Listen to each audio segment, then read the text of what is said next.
Destiny arrives all the same. Let's talk about Avengers Infinity War. The MCU Phase 3 continues with this, as this is pretty much a Part 1 Avengers movie. As with this one, it was directed by the Russo brothers, and this was 10 years in the making, as we do see the ultimate deadliest showdown of all time.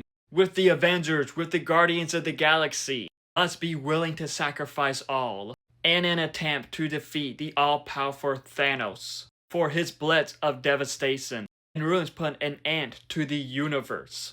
And this was such an epic MCU film, as it does have a super stacked cast. We see the Avengers, we see the Guardians of the Galaxy, from Robert Downey Jr., Chris Evans, Chris Hemsworth, Scarlett Johansson, Tom Holland, Mark Ruffalo, Sebastian Stan, Elizabeth Olsen, Paul Bettany, Chadwick Boseman, Don Cheadle, Benedict Cumberbatch, Benedict Wong, Tia Wright, Winston Duke, Denai Guerrera, Chris Pratt, Dave Bautista, Joe Saldana, Karen Gillian, Pon Clementif, Vin Diesel, and Bradley Cooper coming back to voice Rocket and Groot.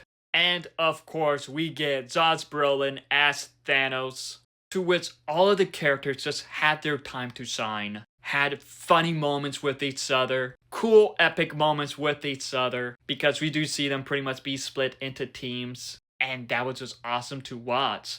But with how Josh Brolin's Thanos was in this, he was just stopping at nothing to get the stones, and it is just fascinating how, in a way, it is like he is the hero in this story. That was such a fascinating perspective about this movie.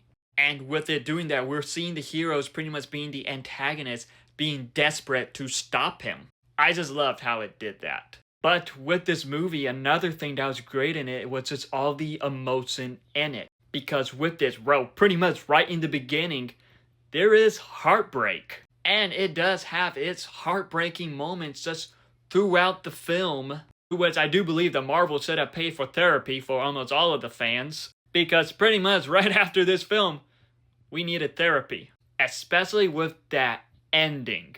There was just no ending like that at the time. And when I went to first watch this movie in theaters, I just remembered the devastation of walking out of that theater. Just feeling that heartbreak, that heartache of what happened in the ending.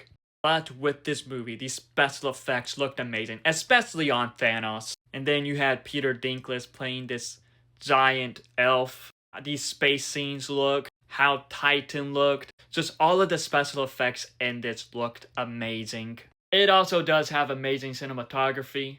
And once again, it does have that iconic Avengers score. But also with this, we just do get a lot of cool character moments. We do get a new suit for Iron Man, a new suit for Spider-Man. Well, most of the characters have new looks. Bucky being a badass once again. Cap rocking Thor's beard, pretty much. Thor with a new hammer. And I do got to say, I do believe that this film has the best version of Thor. Chris Hemsworth as Thor in this was such a huge standout. Like I said, everyone just had their time to shine. I guess a minor flaw, well, this was more of a gripe, is that I wish there was more team-ups. Because we pretty much just see the team divided, but that was just more of a gripe. But overall, Avengers Infinity War, it was just epic and emotional. Up to this point, it was 10 years, 18 films, all leading to this. And I do believe that it just paid off perfectly well. Of course, setting up for Endgame. But have you seen Avengers Infinity War? If so, what are your thoughts on it? Let me know in the comments below and follow me for more.